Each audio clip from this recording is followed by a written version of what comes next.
My name is Marvin Purser. I'm 72, retired school teacher and retired minister.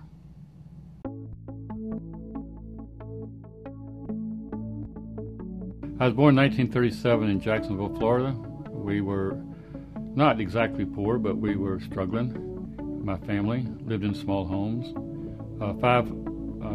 Five-room concrete bungalow is the one I remember the most. It was right next to a very old man. His name was Old Man Brett, and on the other side was Ms. Lucas, and down the street was the Ograms. And there was a dirt road in front, and the high school was within walking distance.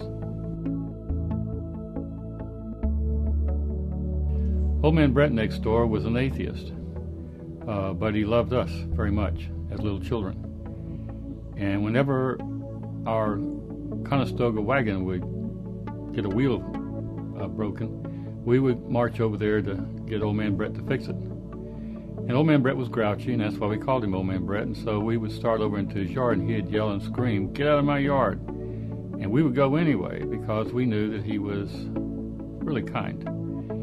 And so, but the reason he was yelling is because he was a carpenter down in the bottom of his two-story apartment.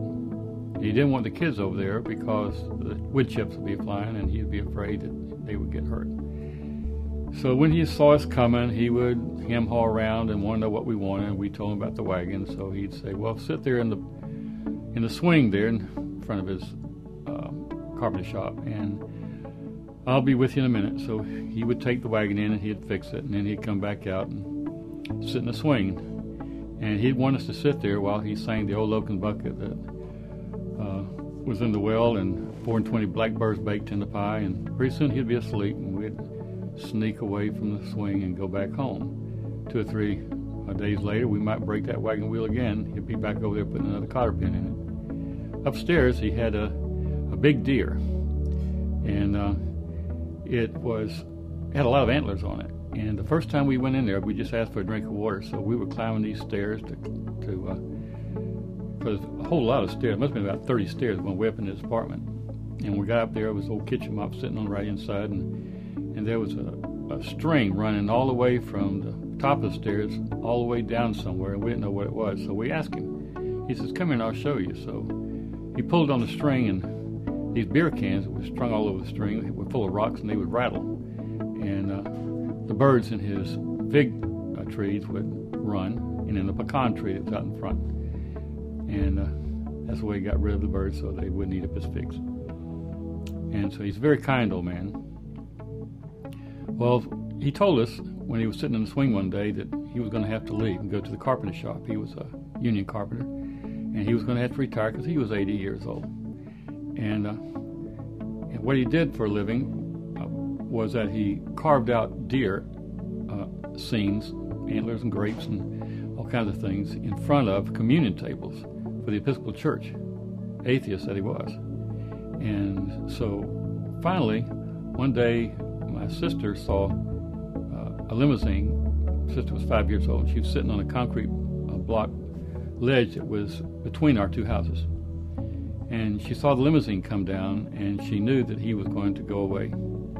And so she ran into the house, and she got up, looked all over the place to give Old Man Brett something before he left. And she ran to my dad's sock drawer and pulled out a pair of socks and ran out to the car. And Old Man Brett said, "Stop." And the car stopped. He rolled down the window, and she handed the socks to him. And he looked down at her, and he looked at the driver, and he says, "Wait." And he got out, and he walked over to the concrete ledge and sat down and took his shoes off and took his socks off and put that pair of socks on.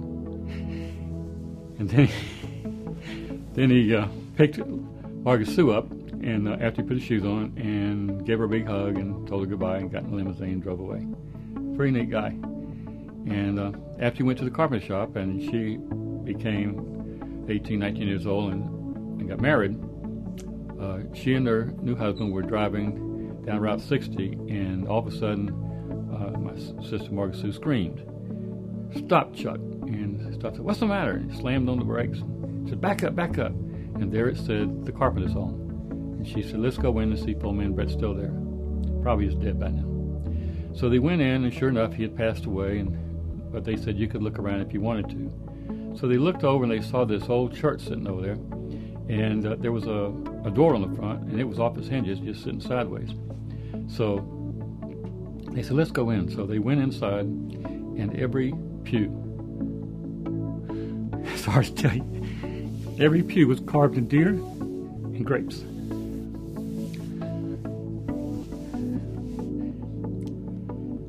Man, it's hard to look back. So they were really impressed and came home and told me after I wrote a long poem about Old Man Brett and put it in my book.